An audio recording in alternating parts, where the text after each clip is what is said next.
10월 마지막 제주이자 또 504주년 종교개혁 기념주일이 오늘입니다. 오늘 예배 오신 교회 여러분 진심으로 환영합니다.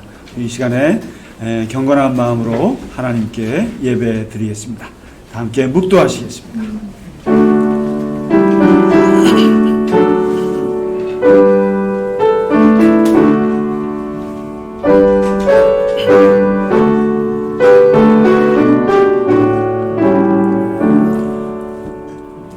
복음에는 하나님의 의가 나타나서 믿음으로 믿음에 이르게 하나니 기록된 바 오직 의인은 믿음으로 말미암아 살리라 함과 같으니라. 아멘. 우리 이 시간에 다 함께 사도신경으로 예배문을 열겠습니다.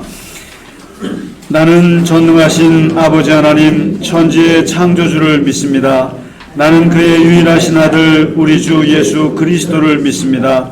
그는 성령으로 잉태되어 동정녀 마리아에게서 나시고 본디오 빌라도에게 고난을 받아 십자가에 못 박혀 죽으시고 장사된 지 사흘 만에 죽은 자 가운데서 다시 살아나셨으며 하늘에 오르시어 전능하신 아버지 하나님 우편에 앉아 계시다가 거기로부터 살아있는 자와 죽은 자를 심판하러 오십니다.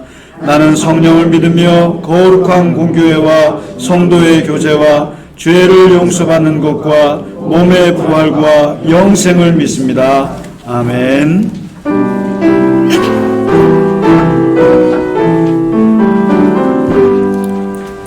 다 찬양하여라 전능왕 창조의 주께 내 영혼 주 찬양 평강과 구원의 주님 성도들아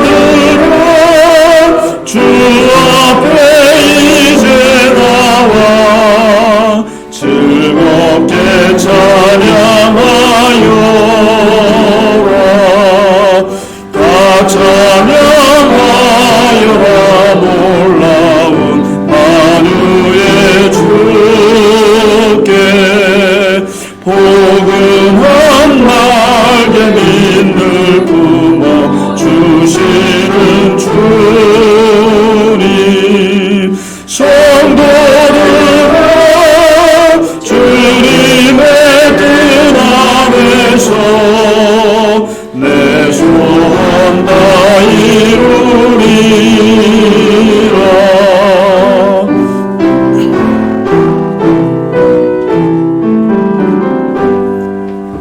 다 찬양하여라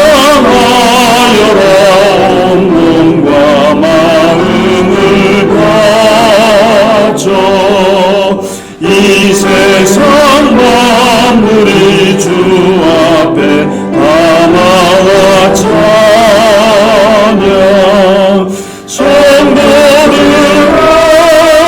기쁘게 소리 높여 영원히 찬양하여라.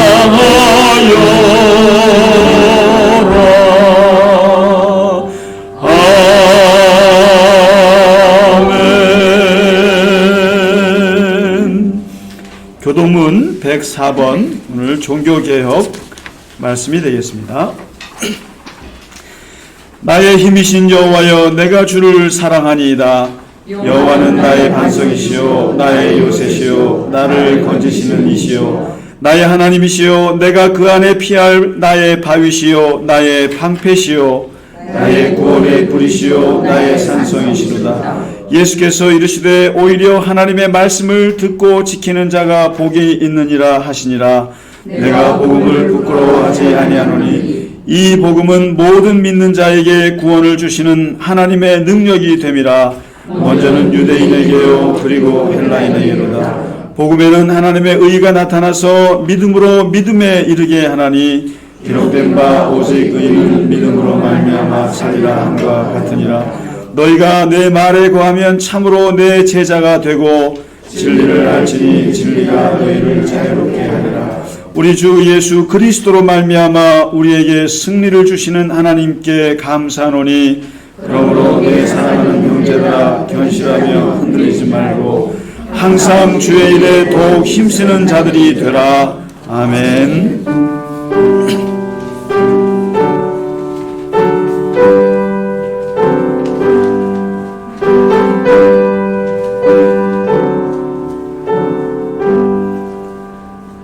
찬양 성부 성자 성령 성삼위일체께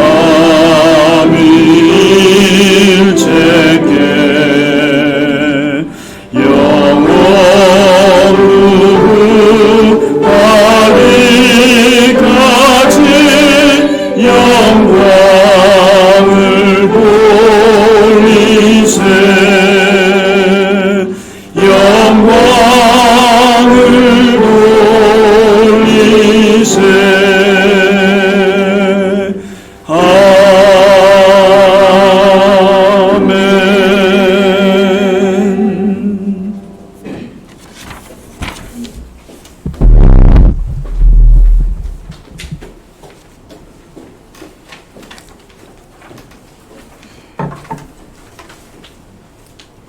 하나님 아버지, 갈릴리 겨자나무 교회 예배를 허락하시고 기도하게 해주시니 감사드립니다. 아멘. 하나님, 이곳에 저희와 함께하사 영과 진리로 예배드리게 하옵소서. 아멘. 10월도 어느덧 마지막 날이 되어 가을이 깊어갑니다.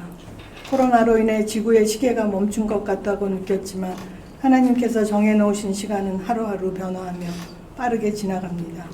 사람들이 무심코 저지르는 실수들로 자연이 훼손되어 생겨난 질병과 어렵고 고통스러운 시간들도 서서히 끝이 보이는 것 같습니다. 주님, 저희들의 잘못을 용서해 주시고 다시는 코로나와 같은 질병과 고통이 오지 않기를 간절히 기도합니다. 하나님, 축복 속에 새 생명들이 태어나고 건강하게 자라납니다. 아이들이 안심하고 뛰어놀 수 있는 세상이 되기를 바랍니다. 또한 복잡한 정세 속에서 올바른 지도자가 나오기를 간절히 바랍니다. 하나님, 갈릴리 겨자나무 교회 모든 교우들의 기도를 들으시고 치유해 주시고 응답해 주시옵소서. 교인들을 복되게 이끄시는 김상기 목사님께 영육간 강건하시길 기도합니다. 하나님, 전교인 찬양을 흠양하사 아름다운 교인들과 더불어 아름답게 교회를 가꾸고 함께 하신 것에 감사를 드립니다. 항상 보호하여 주시옵소서.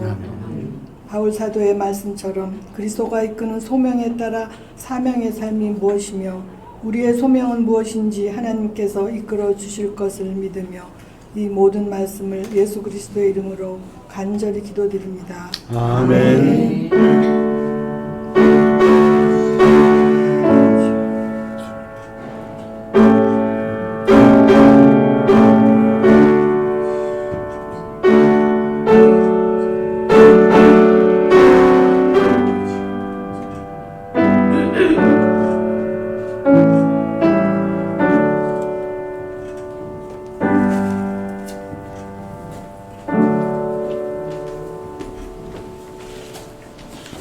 아멘. 네, 오늘 종교개혁주일 찬송입니다. 우리 마틴 루터가 힘차게 불렀던 그리고 그 고백했던 찬송이 되겠습니다. 내 주는 강한 손이야. 네.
힘 있는 장수 나와 날 대신하여 싸우네. 이 장수 누군가 주 예수 그리스도 만군의 주로라. 당할 자 누구랴 반드시 이기리로다.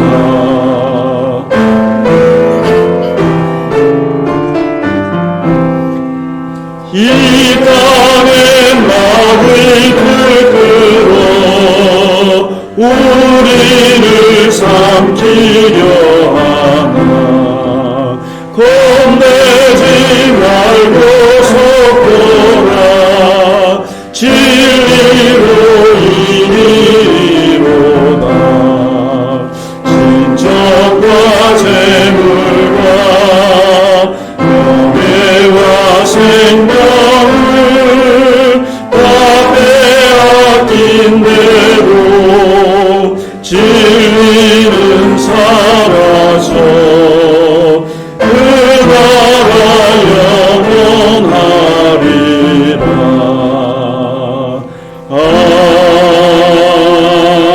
아멘.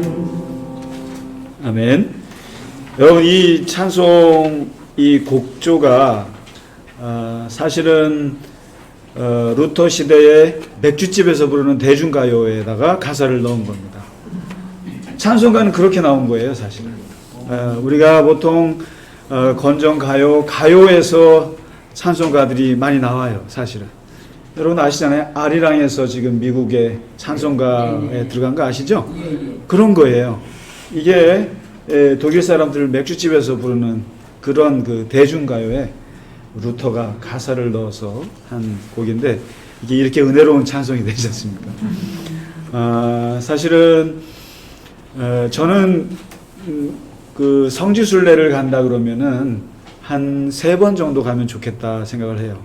하나는 이스라엘만 한번 봐서 거기서 예수님을 좀 느껴보기 위해서 이스라엘을 한번 가야 될 것 같고, 그리고 터키와 그리스를 한번 가보고 싶은 게 이게 사도 바울의 선교와 또 사도행전의 역사를 같이 볼 수 있는 곳이에요. 그럼 그 정도만 보면은 대략 신구약을 이렇게 볼 수가 있는데, 한 군데를 더 가고 싶은 게 있는데 그게 바로 로마와 독일이에요.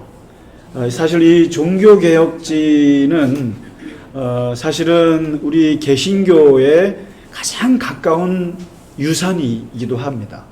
그래서 실제로 우리가 갖고 있는 이 신앙의 터가 성서에 근거하고 있지만은 더 구체적인 것들은 사실은 종교개혁이에요. 그래서 이제 내일부터 위드 코로나로 이제 시작이 되는데, 앞으로 우리 김근종 집사님 따라서 한번 독일과 로마를 한번 가보고 싶어요. 그 루터의 오늘 이 찬송이 저는 알아요. 이게 루터가 얼마나 그 가톨릭 종교 재판에 이 휩쓸려 다니면서 위협을 당하고 납치를 당하고 그리고 죽음의 위협을 얼마나 많이 당했는지 몰라요. 그 와중에 쓴 노래거든요, 이게. 그런 거 느끼시지 않으세요? 나를 다 죽이려 하지만 내가 예수와 더불어서 이기리라. 이 루터라는 분이 아주 굉장히 또 담대한 면이 있어요. 아무튼 이 종교개혁이 우리 개신교의 큰 유산인데, 대표적인 것이 딱 5가지 이렇게 솔라라고 그래서 오직 5개의 강령이 있어요. 이게 이제 우리는 잊지 말아야 되는데, 오직 성경, 그러니까 무슨 권위나 무슨 교황의 권위나 또는 무슨 전통의 권위보다 제일 중요한 권위는 오직 성경이다. 솔라 스크립투라. 그리고 오직 믿음, 무슨 행위로 구원받는 것이 아니라 오직 솔라 피데, 믿음으로 구원받는다는 거. 그리고 오직 은혜, 무슨 율법이나 공로가 아니라 하나님의 은혜, 솔라 그라시아. 그리고 오직 그리스도, 우리의 구원의 통로는 무슨 부처님이나 무슨 뭐 공자님이 아니라 오직 예수 그리스도, 솔루스 크리스투스라고 말하죠. 그리고 오직 인생의 모든 목적은 하나님께 영광. 이게 인본주의가 아니라 오직 신본주의, 오직 하나님 영광. 그래서 솔리 데오 글로리아라고 하죠. 그래서 이게 솔라 시리즈예요. 이 5가지 오직 이 시리즈가 우리 개신교의 아주 기본 정신이거든요. 그래서 저는 이 종교개혁을 가볍게 보지는 않는 사람입니다. 아주 중요하게 봅니다. 진짜로. 왜냐하면 이게 제가 정리한 바로는 그렇습니다. 이게 성경을 민주화시킨 역사예요. 사제들만 읽는 성경을 모든 대중들이 읽도록 엄청난 혁명이고, 그리고 사역의 민주화라고 합니다. 사역의 민주화. 사제만 갖고 있던 그 예배 독점권, 무슨 사역 독점을 평신도들에게 다 나눠준 혁명적인 겁니다. 그래서 우리가 장로가 생기고 권사가 생기고 집사, 목사, 이게 동등하게 하나님의 사역을 하는 만인 사제다라는, 이게 종교개혁에서 나온 겁니다. 그리고 구원의 대중화. 구원은 특정한 사람만 받는 것이 아니라 예수 믿는 사람은 누구나 받을 수 있는 이 대중의 길을 열어놨던 거예요. 그리고 무엇보다 제가 아주 인상적이고 생각하는 것은 거룩의 일상화입니다. 거룩의 일상화. 거룩한 삶을 마치 교회 안에서만, 성전 안에서만, 성당 안에서만 사는 것이 아니라 세상에서, 일상에서 하나님께 예배하고 일상에서 거룩의 삶을 사는 것을 길을 열어준 게 이게 종교개혁입니다. 지금 보면은 우리가 지금 그렇게들 생각하고 계시잖아요. 그게 다 어디서 하냐면은 이 마틴 루터 칼빈, 요한 웨슬레, 이러한 종교개혁자들의 정신에서 이게 온 거예요. 그래서요, 독일은 루터를 거의 국부 정도로 봅니다. 대단한, 단순한 기독교 종교개혁이 아니라 문화개혁, 엄청난 인물로 루터를 대접을 하죠. 독일이. 그만큼 이 종교개혁주의는 중요하다. 그 말씀을 좀 드립니다. 제가 말씀드린 이유는 설교 때는 이 말씀을 안 드리려고 지금 말씀드린 겁니다. 네, 오늘 그리고 이번 주에 우리가 좀 일이 많았습니다. 지난주에 월요일 날 우리 영상으로 함께 예배 드리시는 우리 정선에 계신 우리 박 집사님 또 최 집사님 어떤 분인가 하고 한번 가봤어요. 우리한테 꽈리 고추도 갖다 주시고 뭐 이렇게 여러 가지 사과도 주시고 하셔서 감사한 마음에 가봤는데 너무 좋았어요. 거기에 보니까 저기 황토방도 있더라고요. 그래서 혹시 허리 아프시거나 몸이 안 좋으신 분들은 거기 한 하루 가서 묵으셔도 될 것 같아요. 한 2-3분 정도 가셔서. 그래서 아주 수련회를 가도 좋을 만큼 좋고, 또 두 분이 만나 뵈니까 굉장히 쾌활하시고 밝으시고 그리고 어떻게든 저희를 대접하시려고 많이 애쓰시고, 그래서 아주 음식도 맛있게 먹고 그래서 거기 또 정선 수리치떡 그것도 또 받았는데 너무 맛있어서 우리만 먹기가 그래서 오늘 교우분들 같이 먹으려고 또 시켰어요. 그래서 15개 시켰으니까 선착순으로 부부는 하나씩 하면 될 것 같아요. 그래서 떡도 같이 나누시고 또 좋은 때 한번 또 이렇게 정선 아주 아름답고 좋았습니다. 그래서 다시 한번 우리 정선에 계신 두 분 집사님께 감사드리고 참 인상적이었고 고마웠습니다. 그리고 또 한 가지 정말 기쁜 일은 그 다음 날이었는데 우리 이훈환 권사님께서 문자가 사진을 보냈는데 이런 사진을 찍어서 보냈어요. 이거 30개 준다는데 이거 가져가겠냐고. 그래서 제가 얼른 받아오라고. 그래서 다음 날 제가 직접 갔어요. 그 권사님 회사도 좀 볼 겸, 그 권사님 굉장히 높은 자리에 계시더라고요. 근데 거기에서 그 기사분이랑 같이 해서 가져왔는데 너무 좋죠. 사실은 마음이 제가 안 좋았거든요. 이게 성경책을 무릎에 놓으시고 또 우리 최 집사님 보면은 필기도 자주 하시는데 이 무릎에 놓고 하는 게 너무 안쓰러웠는데, 그렇다고 해서 이걸 사자니 또 그렇고 그러는데 이게 딱 적절한 때에 아주 이렇게 30개를 주셔서 너무 감사합니다. 권사님 정말 감사합니다. 우리 박수로 고맙습니다. 그 회사 대표분께도 좀 감사 표시를 하려고 했더니 아무것도 하지 말라고 그냥 권사님이 기도만 해주십사 그렇게 했는데 이게 굉장히 큰 겁니다. 너무 감사하고요. 그리고 또 어저께는 그 우리 영사와 함께 참여하시고 가끔씩 오시는 우리 최순영 원사님이 그 해남 쌀을 20kg를 주셨어요. 그 찰보리 쌀인데 이거 꼭 교우분들한테 나눠드리라고.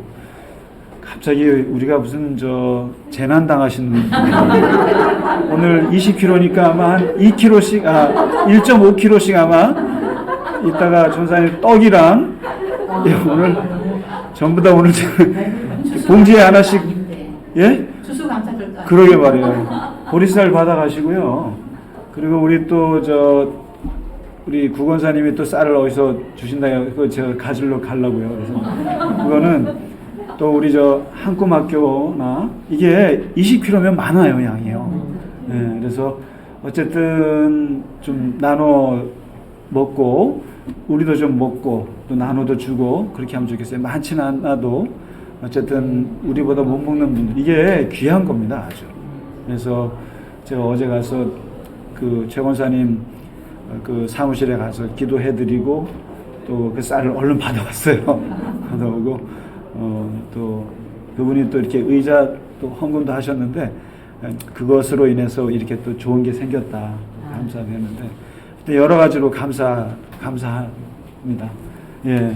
그리고 오늘 이상만 장로님은 어제 너무나 전주를 갔다 오셔가지고 스케줄을 너무 세게 하셔가지고 오늘 못 나오시고 그래서 제가 오늘 한 분도 못 모시고 왔어요. 그냥 저기 삼성 갔다가 그냥 허탕치고 왔어요.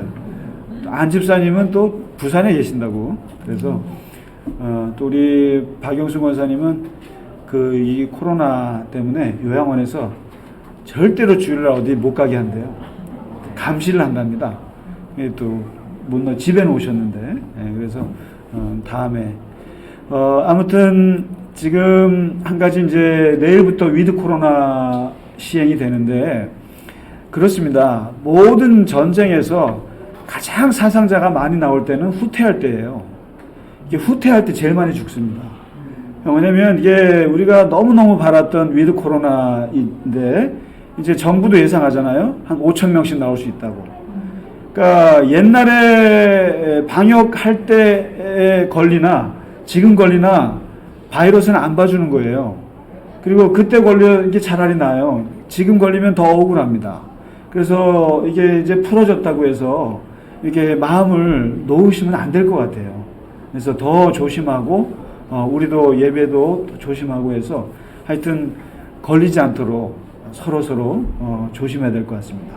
이게 이제 풀리면 더 많이 걸리니까 그러니까 하여튼 잘 조심해서 코로나를 잘 이겨내시기를 간절히 바라겠습니다. 네, 우리 옆에 분들하고 잠깐 인사하실까요? 잘 오셨습니다. 잘 지내셨습니까? 네, 반갑습니다. 원장님 오셨고, 예, 반갑습니다. 예, 한희택 집사님은, 예, 다음 주에는 볼 수 있겠지. 하도 못 보니까 꿈에 다 보여요, 저. 아주 꿈에 보여갖고 지금 제가 심란해서 혼났어요. 오늘은 오시려나 하는데. 다음 주쯤에 오시려니. 오 집사님 오랜만에 오셨습니다. 예. 저는 명문교회라 그래서 그게 무슨 말인가 했어요. 예, 그게 그 명문이었어요. 아유, 집사님 정말 이트가 있으셨어요. 예, 우리 이 시간에 오늘 찬양 십자가의 전달자 함께 찬양하고 말씀 이어가도록 하겠습니다.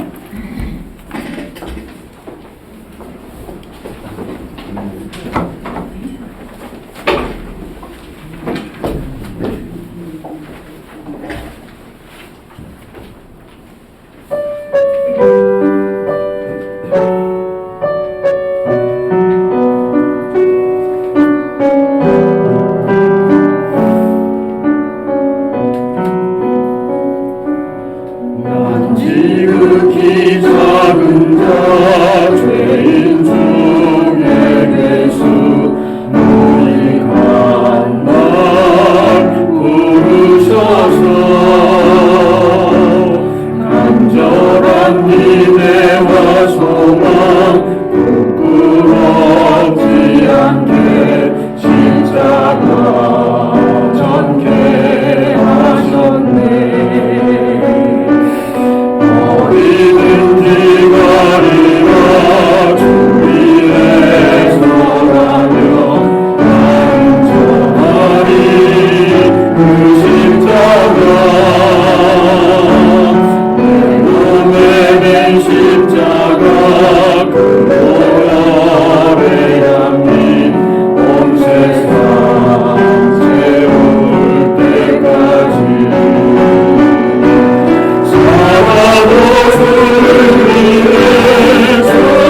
아멘. 감사합니다.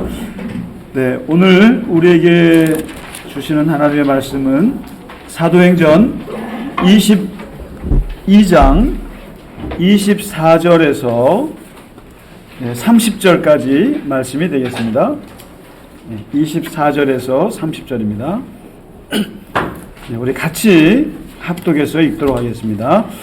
천부장이 바울을 영내로 데려가라 명하고 그들이 무슨 일로 그에 대하여 떠드는지 알고자 하여 채찍질하며 신문하라 한데 가죽줄로 바울을 매니 바울이 곁에 서 있는 백부장더러 이르되 너희가 로마 시민된 자를 죄도 정하지 아니하고 채찍질할 수 있느냐 하니 백부장이 듣고 가서 천부장에게 전하여 이르되 어찌하려 하느냐 이는 로마 시민이라 하니 천부장이 와서 바울에게 말하되 내가 로마 시민이냐 내게 말하라 이르되 그러하다. 천부장이 대답하되 나는 돈을 많이 들여 이 시민권을 얻었노라. 바울이 이르되 나는 나면서부터라 하니 신문하려던 사람들이 곧 그에게서 물러가고 천부장도 그가 로마 시민인 줄 알고 또 그 결박한 것 때문에 두려워하니라. 이튿날 천부장은 유대인들이 무슨 일로 그를 고발하는지 진상을 알고자 하여 그 결박을 풀고 명하여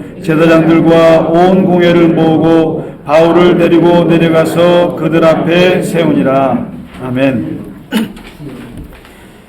지난주에 사도 바울이 예루살렘을 가겠다 그렇게 각오를 하고 그 주변에 기도하는 사람들의 그 만류를 뿌리치고 그가 에베소를 떠나는 그 장면을 보았습니다.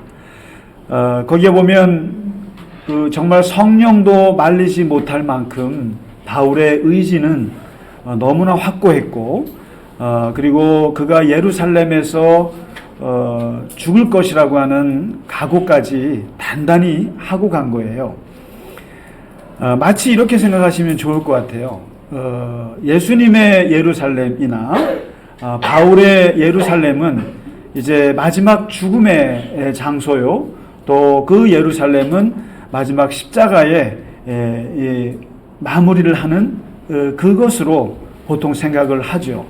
그래서 예수님께서 예루살렘으로 가셔서 골고다에 가셔서 재판을 받으실 때 예수님은 사실상 아무 별 말씀 안 하셨어요. 그게 불법 재판이었음에도 불구하고 거기에 대해서 이의 제기하지 않으셨었고 그리고 거기에 모든 그 폭력들 앞에서 예수님은 그냥 어린 양처럼 그렇게 순순히 끌려가셨어요. 그렇게 해서 십자가에서 죽으셨단 말이죠. 그런 면에서 이제 모든 제자들은 예수님의 그 마지막 죽음의 부분을 항상 담고 싶어 하게 돼 있어요.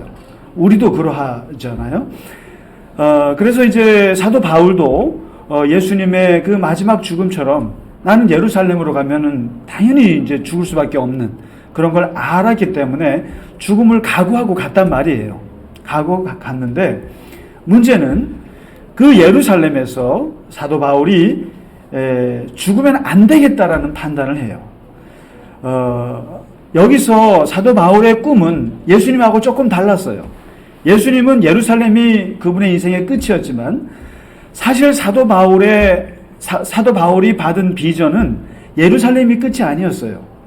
그는 로마를 지나서 스페인까지 가는 것이 그의 비전의 끝이에요. 그렇기 때문에 사도 바울은 예루살렘에서 죽을 각오를 하고 갔지만 왜냐하면 워낙 위험한 곳이니까. 그러나 거기서 죽겠다는 생각을 안 해요. 안 하고 예루살렘을 거쳐서 로마로 가는 거예요. 로마로 가겠다는 비전을 갖게 됩니다. 그래서 이 사도 바울이 이제 예루살렘에 가서 오늘 22장, 23장, 24장에 보면 예루살렘에서 일어난 그 이야기를 자세하게 쓰고 있어요. 자세하게 쓰고 있는데 거기에 보면 아주 독특한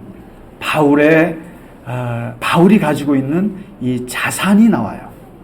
이 보시면은 바울이 예루살렘으로 딱 갔더니 이제 가서 야고보 사도를 만납니다. 야고보 사도를 만났더니 야고보 사도가 뭐라고 하냐면은 조심해라. 당신이 지금 여기에 소문이 만만치 않게 났다. 이스라엘 백성과 율법과 성전을 비방하는 놈이라는 소문이 파다하다. 그리고 헬라인을 성전으로 데려갔다고 해서 성전을 더럽혔다고 하는 소문이 파다하다. 옛날에 한번 헬라 사람이랑 바울이 예루살렘 거리를 돌아다녔거든요. 그랬더니 소문이 나기를 이 이방 사람을 성전에 데려갔다고 하는 소문이 가짜 뉴스가 난 거예요. 이렇게 해서 지금 당신만 보면 죽이겠다는 유대인들이 너무 많다. 그러니까 나도 당신도 율법을 지키는 사람이라는 걸 성전에서 보여주라. 그래서 성전에 가서 머리를 깎고 결례를 행하고 그렇게 해서 사람들 앞에 나도 율법을 지키는 사람이라는 걸 최소한 죽지 않기 위해서 그렇게 해서 이제 합니다. 그래서 야고보의 권면을 받아들여서 바울이 성전에 가서 그렇게 율법 행한 대로 해요. 그런데 사람들이 그런 걸 보고 믿겠습니까? 늑달 없이 달려들어서 바울을 죽이려고 끌고 갑니다. 끌고 가서 바울을 어디론가 데리고 와요. 데려가서 문을 닫고 이제 죽이려고 하는데 그때 이 소문이 그 지역을 관할하는 천부장, 쉽게 말하면 총독 밑에 천부장이 있잖아요. 로마 사람이잖아요. 그 천부장의 귀에 들어가요. 그런데 함부로 사람을 죽이면 안 되니까 천부장이 바울을 오히려 체포해서 영내로 데리고 와요.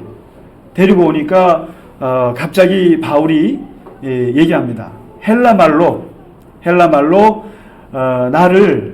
나 유대인인데 이 유대인들에게 나에게 좀 말 좀 하게 해달라. 그랬더니 천부장이 깜짝 놀라면서 당신 헬라말 할 줄 아냐고. 그러니까 할 줄 안다고. 그래서 그러면은 한번 얘기하라고 하고 기회를 줘요. 그러니까 바울이 그 영내에서 천부장 보는 앞에서 그 소동을 치는 유대인들 앞에서 히브리 말로 연설을 합니다. 그게 오늘 22장에 있는 쭉 얘기예요. 나는 유대인이요. 그리고 터키 길리기아 다소에서 태어난 해외 동포요. 그렇지만 나는 어렸을 때 역유학 와서 가말리엘 그 랍비에게 율법을 배웠어. 나는 바리새인이요. 그리고 엄청나게 나는 열심이었어. 그리고 나는 이 나사렛 예수 당 사람들을 죽이는데 내가 엄청나게 앞장섰어. 심지어는 몇 년 전에 죽은 스데반 죽을 때 내가 찬성표를 던졌고 그때 내가 그 옷 지키는 사람들 옷을 지켰어. 내가 그 스데반을 죽이는 사람들 옆에서 내가 그만큼 박해했는데 갑자기 부활하신 예수가 나타나서 나를 이렇게 하나님의 사도로 만들었어. 뭐 이런 식의 간증을 쭉 하니까 이 유대인들이 듣고 싶겠어요? 그냥 바울을 죽이지 못해가지고 막 죽이려고 난리를 칩니다. 그러니까 천부장이 어떻게 하겠어요? 안 되죠. 그러니까 천부장이 다시 끌고 와서 이제 이게 아마 뭔가 문제가 심각한 것 같다 싶어서 이 사도 바울을 따로 데려다 놓고 포박을 시키고 그리고 백부장한테 명령을 해요. 채찍질을 해서 고문을 좀 해봐라. 네가 무슨 죄를 져서 이렇게 사람들이 너를 고발하는지 진상조사를 해야겠다 하고 채찍질을 하는데 백부장이 채찍질을 할 거 아니에요? 하는데 그때 바울이 뭐라냐면 로마 시민권자를 이렇게 때려도 되느냐 이 말을 해요. 내가 로마 시민권을 갖고 있는데 로마 시민권자를 이렇게 때려도 되느냐 하니까 깜짝 놀라요. 백부장이. 그래서 로마 시민권자라는 말에 놀라서 천부장에게 보고를 하네요. 그랬더니 천부장이 그 말 듣고 깜짝 놀라요. 그 로마 시민권자를 때렸다는 것 때문에. 그리고 이게 결박을 시켰지 않습니까? 그래서 얼른 천부장이 백부장을 물리고 자기가 바울을 상대를 해요. 가서 당신 로마 시민이냐? 그랬더니 그렇다. 그랬더니 천부장이 그래요. 야, 그 어려운 시민권을 나는 돈을 엄청 주고 샀는데 너는 얼마 주고 샀냐 그랬더니 나는 날 때부터 시민권자였다. 급이 다르죠. 그러니까 날 때부터 부자하고 졸부하고 다르죠. 이런 거죠. 같은 부자인데 급이 달라요. 100억을 갖고 있어도 급이 다른 거예요. 그러니까 여기서 청부장이 껍벅 죽어요. 그리고 두려움이 오는 거예요. 왜냐하면 채찍질을 했으니까. 그리고 포박을 했으니까. 당장 풀어주라. 그리고 때렸다는 것 때문에 두려움을 갖고 청부장이 그러고 있어요. 그래서 다음날 이제 청부장이 아무래도 안 되겠다. 이걸 공개적으로 진상을 밝혀야겠다 싶어서 공회를 열어요. 산헤드린 공회를 열고 장로들과 대제사장들과 이런 사람들이 모인 자리에서 이제 변론을 듣겠다고 이제 자리를 깔아줬어요. 다음날. 근데 그 자리에서 이제 장로들과 대제사장들과 바리새인과 사두개인들 다 모인 자리에서 이제 바울이 얘기하는데 그 대제사장이라는 사람이 바울을 보고 입을 닥치라고 말이죠. 그러니까 바울이 여기서 또 지질 않아요. 지질 않고 바울이 이 회칠한 담이요. 어떻게 네가 나를 율법대로 심판한다고 앉아서 함부로 율법을 어기면서 나를 치려고 하느냐 하고 바울이 오히려 대들어요. 그랬더니 옆에 있는 사람들이 야, 저 사람이 누군데 함부로 저러냐. 대제사장, 하나님의 대제사장 앞에서 어디 회칠한 무덤이라고 욕을 하느냐고 뭐라 그러니까 바울이 어떻게 할까요? 바울이요. 당당하게 제사장, 예수님 같으면 어떻게 합니까? 채찍질을 막 하시면서 성전을 둘러엎었잖아요. 근데 바울은 어떻게 하냐? 갑자기 태도를 바꿔서 내가 저분이 대제사장인 줄 몰랐습니다. 죄송합니다. 급 사과를 해요. 죄송합니다. 그리고는 이렇게 보니까 여기에 사두개인하고 바리새인들이 다 자기를 죽이려고 있는 거예요. 그때 바울이 이렇게 보니까 바울이 부활신앙을 갖고 있잖아요. 근데 이 부활을 놓고요, 이 사두개인들하고 바리새인들이 갈라져 있어요. 이 사두개인들은 제사장들인데 이 사람들은 부활을 안 믿어요. 근데 바리새인들은 부활을 믿는 사람들이에요. 바울이 그걸 알겠어요, 모르겠어요? 잘 알죠. 그래서 바울이 어떻게 하냐면은 나는 바리새인 출신이면 그리고 나는 부활신앙 때문에 이렇게 고통을 받고 있어 하고 외친 거예요. 그럼 이 말을 들으면은 어떻게 되겠어요?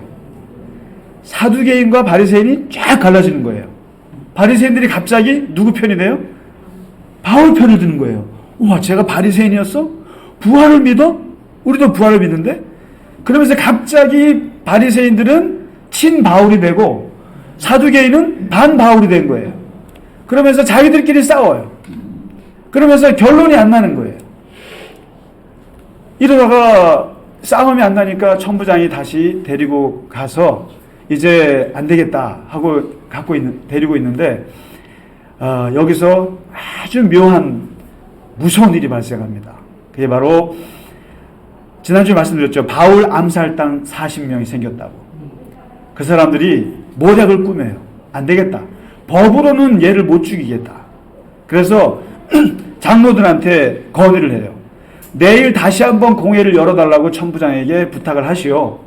그러면은 바울을 이제 그 공회로 데려갈 거 아닙니까? 데려갈 때 우리가 매복하고 있다가 바울을 그냥 암살하겠어. 그게 차라리 낫겠어. 암살하겠습니다. 그렇게 하니까 그렇게 이제 짠 거예요. 그런데 세상에 비밀은 없다고. 그 비밀이 누구 귀에 들어가냐면은 바울의 조카의 귀에 들어가네요. 참 세상 알다가도 모르죠. 바울의 생질이 그것을 첩보를 알게 돼요. 그래서 그 첩보를 듣고 누구한테 알리겠습니까? 천부장에게 알려요. 한밤중에. 그 말을 듣고 천부장이 어떻게 하겠어요? 이 사람이 누굽니까? 바울이? 날 때부터 로마 시민권자예요.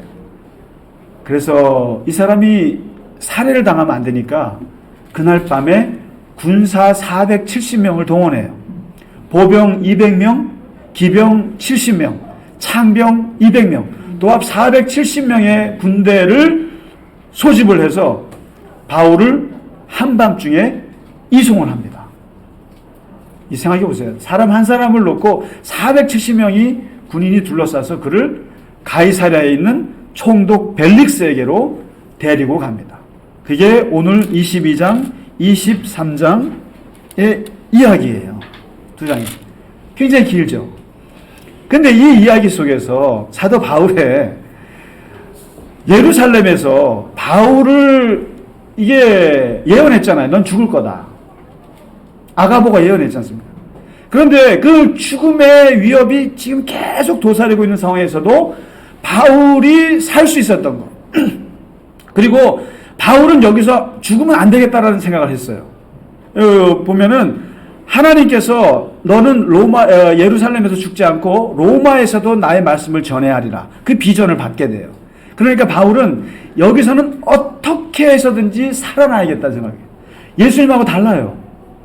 그러면서 이제 이 예루살렘에서 이제 그 생존을 위해서 사는데 여기서 바울을 살린 몇 가지 자산이 있어요.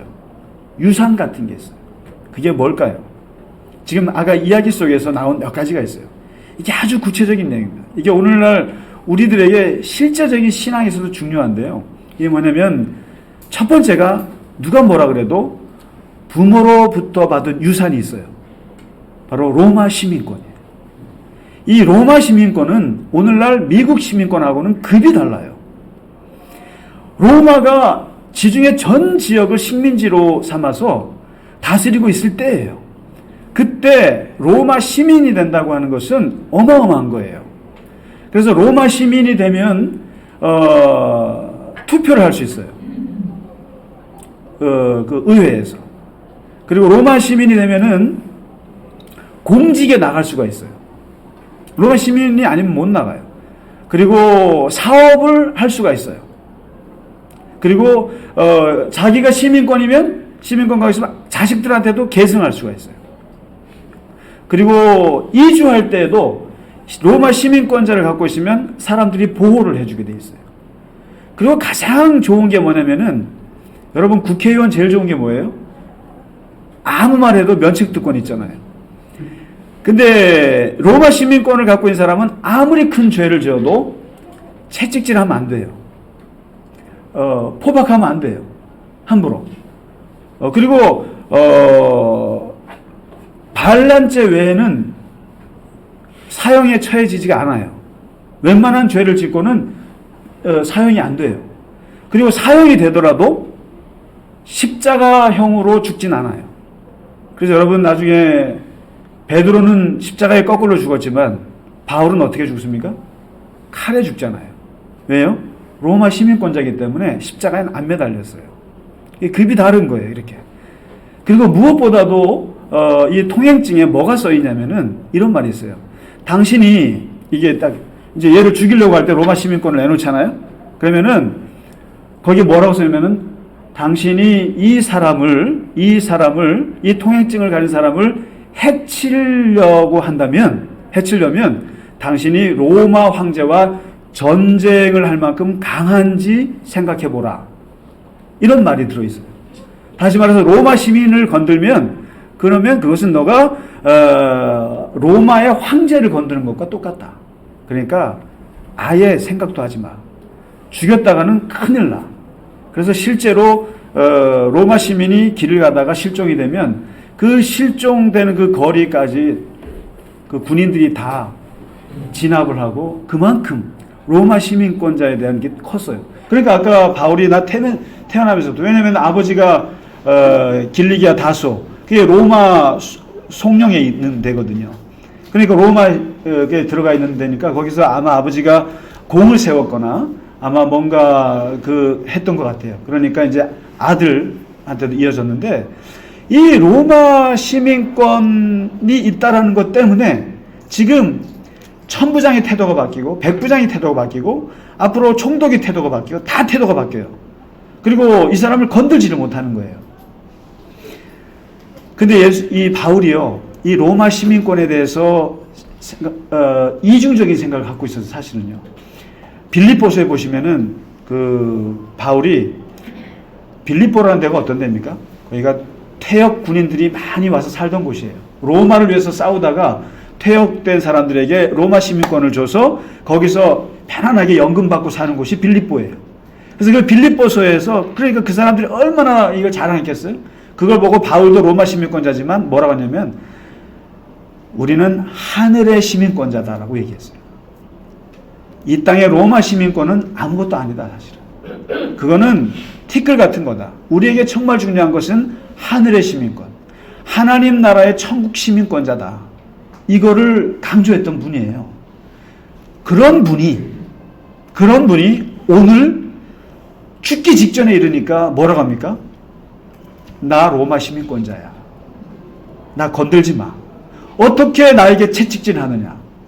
이렇게 따지는 거예요, 바울이. 이게 뭘 말하는 겁니까, 이게? 바울은요, 머리가 좋은 분이세요. 바울은 지금 살기 위해서 자기가 가지고 있는 모든 것을 다 동원해서 사용하고 있어요, 지금. 뭐예요? 부모로부터 받은 로마 시민권. 어떻게 보면 신앙의 눈에서 볼 때는 그건 아무것도 아닌 거예요. 하늘의 시민권이 중요하지라고 하지만 그러나 실제로 이 죽음의 직면에서 바울은 살아남기 위해서 로마 시민권을 활용하기 시작합니다. 그래서 나중에는 어떻게까지 하냐면요. 그 총독 앞에서 뭐라 해요? 나는 여기서 재판 안 받겠다. 나는 로마 황제 시저의 재판을 받겠노라. 항소하노라. 이거는 예수님 같으면 못하세요. 예수님 같이 이스라엘 분은 못하세요. 그런데 바울같이 로마 시민권을 갖고 있는 사람은 할 수 있는 특권이 있는 거예요. 자기는 지금 가지고 있는 이 특권을 최대한 활용하는 거예요. 이게 뭘 말해주냐면은 하나님의 사람들은 부모로부터 받은 세상으로부터 받은 자산에 대해서 두 가지 관점이 있는 거예요. 하나님의 눈에 볼 때 아무것도 아닌 거예요. 우리는 하늘에 이것이 더 중요하다고 생각하지만 동시에 이 땅에서 사는 동안 부모로부터 받은 유산을 사명을 위해서는 활용할 수 있다라는 거예요. 활용해야 한다라는 거예요. 만일에 부모님으로부터 재산을 많이 물려받으셨으면 바울은 그거 갖고 떵떵거리는 데 쓰지 않았어요. 그거 우습게 생각했어요. 그러나 바울은 하나님의 사명을 위해서 복음을 전하기 위해서는 이 로마 시민권, 이 유산을 적절하게 활용하고 있다는 거예요. 그래서 여러분 혹시 재산 많이 물려받으셨으면 그거 잘 활용하세요. 그리고 만약에 부모님으로부터 뭐 좋은 재능을 물려받았다. 또는 내가 무슨 학벌을 물려받았다. 그 갖추어져 있는 거 있잖아요. 그 인프라라고 하는 거. 그거 가볍게 생각하면 안 된다는 거예요. 이게. 바울은 이 로마 시민권을 잘 활용했고, 두 번째, 바울의 자기 스스로 자기를 지켜낸 게 하나 있어요. 그게 뭐냐면은, 아까 천부장에게 말했잖아요. 헬라말. 너 헬라말 할 줄 아니? 거기에 또 천부장이 눈이 돌아가는 거예요. 여러분, 만일에 우리가 이렇게 외국 사람을 만났는데요. 그 나라에 갔는데 가서 영어를 잘하거나 독일어를 잘하잖아요. 그럼 그 사람들이 다시 봐요. 우리가 인종차별 당하는 이유 중에 하나는 색깔도 달라서 그렇지만 말을 잘 못해서 인종차별을 당해요. 대표적인 경우가 누구냐면 저예요. 저는 알았어요. 제가 황인종이어서 차별당하는 것도 있지만 그러나 말을 잘 못해서 차별당한다는 걸 느꼈어요. 그리고 우리 한국에서도 보세요. 동남아나 아프리카에서 오신 분이 한국말 되게 잘한다고 생각해 보세요. 기분 나쁘지만 함부로 못해요. 내가 귓속말 하는 거 다 알아듣는데 무시를 못한단 말이에요. 근데 바울이 오늘 헬라말을 지금 구사해요. 천부장에게는 헬라말을 구사하고 히브리 사람들한테는 히브리 말을 하는 거예요. 이게 뭐냐면 자기가 열심히 노력해서 얻은 자산이에요. 이게 이중 언어를 갖고 있어요. 이 이중 언어를 갖고 있으니까 바울이 이게 지금 죽음의 순간에 아주 기름칠이 되는 거예요. 아주 모든 면에서. 그래서 여러분 중세 때 유럽을 통합했던 샤를마뉴 대제라고 있어요. 이분이 했던 유명한 말이 있어요. 이분은 그렇게 유럽을 통합하고 대단한 황제인데 이분이 항상 잘 때마다 책을 읽는 것을 게을리하지 않았어요. 항상 이 사람이 했던 유명한 말이 있어요. 두 나라의 언어를 할 줄 아는 사람은 두 개의 영혼을 가진 것이다. 이게 말이 돼요? 하나의 영혼을 가진 것만 해도 벅찬데 두 개의 영혼을 가진 것이다. 이게 뭐예요? 그 외에도 두 나라의 언어를 할 줄 아는 사람은 새로운 세상의 창을 가진 것이다. 또 어떤 사람은 새로운 광맥을 가진 것이다. 금광의 광맥을 하나 판 거다. 이게 언어학자들이 하는 말이에요. 다시 말해서 이 바이링결이라고 그러죠. 여러 나라 말을 할 줄 아는 것은 여러 나라의 세상을 갖게 되는 것과 똑같다는 거죠. 현우 형제 부럽습니다. 그러니까 그거 영어도 잘하고 한국말도 잘하는 것은 두 나라의 재산을 갖고 있는 거예요. 그리고 오영주 집사님 그 미국 가서 그러니까 저는 이거를 오늘날로 말하면 두 개의 영혼 이렇게 하면 좀 저는 추상적인 것 같아서 두 나라 세 나라의 언어를 할 줄 아는 사람은 두 나라의 일자리를 갖고 있는 것과 똑같은 거예요. 일자리가 그만큼 넓어지는 거예요. 그만큼. 근데 바울이 그 시대에 이중 언어를 구사했다라는 게 이 바울의 예루살렘에서 사는 데 있어서 생존하는 데 있어서 또 하나님의 사명을 감당하는 데 엄청나게 중요한 거였죠. 이게요. 그래서 여러분 우리 자녀들 영어 잘하고 독일어 잘하고 프랑스어 잘하고 그리고 언어를 많이 하는 것은 정말 중요한 거죠. 바울이. 그리고 마지막 제가 아주 관심 있게 보는 게 이거예요. 마지막에 보면 바울이요. 하나님의 사명을 위해서 내가 복음을 로마에서 전하기 위해서 그는 살아야겠고 여기서는 무슨 일이 있어도 살아야겠다라고 생각했는데 여기에 세 번째 바울의 자산이 나오는데요. 왜냐하면 예수님에게서는 찾아볼 수 없는 아주 기가 막힌 정치적인 감각이에요. 이거요. 여러분 정치적인 감각을 나쁘게 말하시면 안 돼요. 이게 뭐냐면 이 상황을 벗어나기 위해서 바울이 어떻게 합니까? 대제사장한테 회칠했다고 욕을 했다가도 어떻게 합니까? 갑자기 사과하잖아요. 예수님 같으면 사과 안 하세요. 내가 죽고 말지. 근데 이거는 예수님은 이게 예루살렘의 마지막이었기 때문에 모든 걸 다 쏟아부으신 거고 바울은 지금 여기를 통과해야 되는 것이기 때문에 어떻게 합니까? 내가 대제사장 욕을 했다가 이게 돌아오는 게 안 좋기 때문에 바울이 얼른 사과하잖아요. 이 사과를 누가 제일 잘해요? 정치인들이 잘하죠. 정치인들은 다른 것보다도 사과를 잘해야 돼요. 사과를 잘해야 돼요. 실수할 수 있기 때문에. 근데 바울이 얼른 사과합니다. 어휴, 내가 몰랐습니다. 그리고 두 번째, 바울의 기가 막힌 정치 감각. 적들을 분열시키지 않습니까? 그 부활신앙이라는 말로 자기를 죽이려는 사람들을 분열시켜버려요. 대단한 감각이 있는 분인 거예요. 이게 왜 이렇게 바울은 로마 시민권 그리고 이중 언어 그리고 이 정치적인 이러한 모략들을 써가면서 이러느냐? 이 사람이 나쁜 사람이냐? 아니에요. 하나님의 복음을 오늘 23장 11절에 그것 때문에 그래요. 담대하라. 밤중에 하나님께서 말씀하시기를 내가 예루살렘에서 나의 일을 증언한 것 같이 로마에서도 증언하여야 하리라. 그러니까 죽지 마라. 죽지 마라. 예루살렘에서 절대로 죽지 마라. 그러기 위해서 하나님께서는 바울의 로마 시민권을 들어 쓰시게 하셨어요. 그리고 그 어렸을 때 힘들게 공부했던 헬라말을 들어 쓰셨어요. 그리고 정치적인 감각으로 적들을 분열시키고 그리고 상황을 모면할 수 있도록 하셨어요. 여러분 이 크리스찬들이요 고집만 부린다고 되는 게 아닙니다. 하나님의 사명을 가지고 복음을 전한다고 해서 그냥 밀어붙인다고 되는 게 아니에요.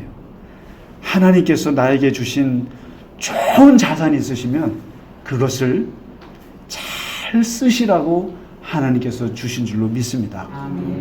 그게 돈일 수도 있고요. 그것이 학력일 수도 있어요. 그것이 재능일 수도 있어요. 그리고 이것이 또 사람과의 인맥일 수도 있어요.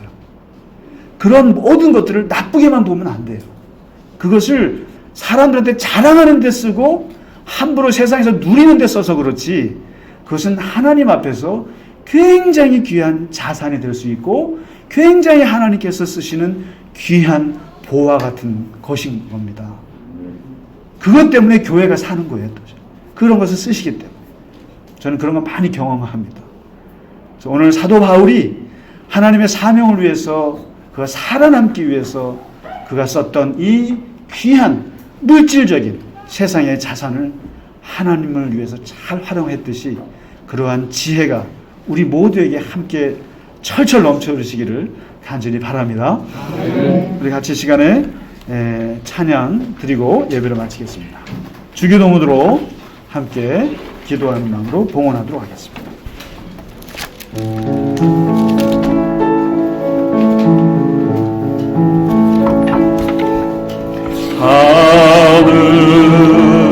하늘에 계신 아버지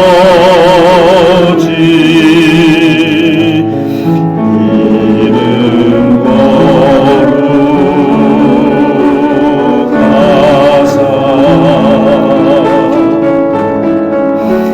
주님 나라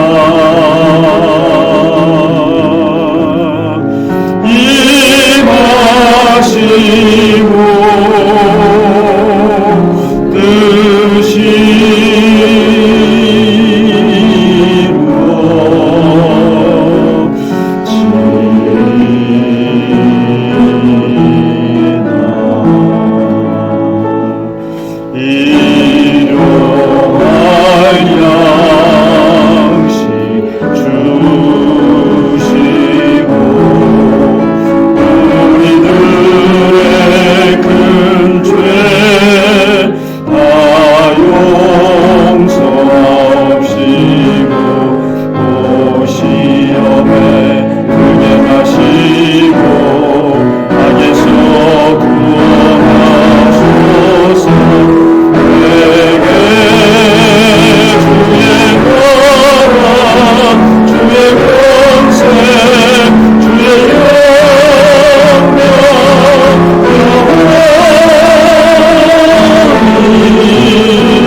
하나님 아버지, 하나님 눈에 볼 때 아무것도 아닌 것 같았던 우리의 물질적인 또 세상 많은 관계에서 얻은 여러 가지 재능과 또 학벌과 관계와 인맥과 여러 가지 내가 가지고 있는 것들이 하나님 참 티끌 같은 것이지만 그러나 하나님의 사명을 위해서 들어 쓰실 때는 하나님께서 이 모든 것들을 다 활용하시는 것을 오늘 사도 바울을 통해서 배웠습니다.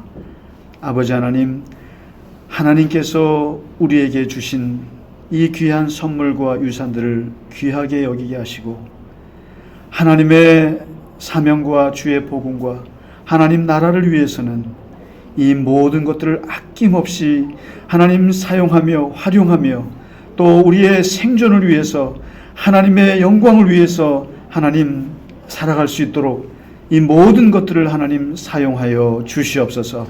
우리의 부족한 것들, 연약한 것들을 다 하나님께서 사용하셔서 하나님의 나라의 열매를 맺게 하시고 우리의 부족한 모든 것들을 하나님 사용하셔서 생명을 살리고 교회를 살리고 많은 사람들에게 유익을 줄 수 있는 귀한 하나님의 종이요 하나님의 백성들이 다 될 수 있도록 저희를 인도하여 주시옵소서.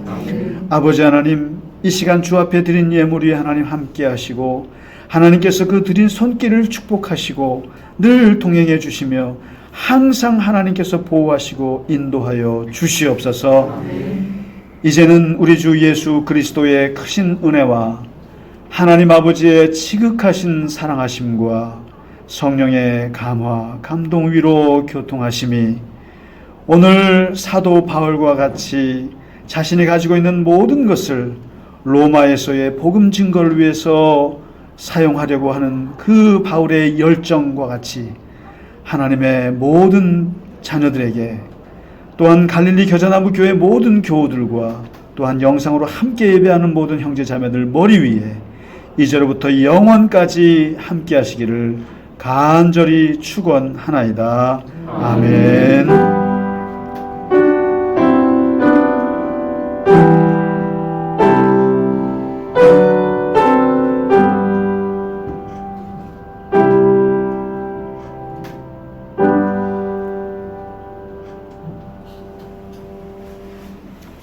네, 오늘 종교개혁주일 예배를 마칩니다. 한 주 동안 건강하시기 바랍니다. 감사합니다. 감사합니다.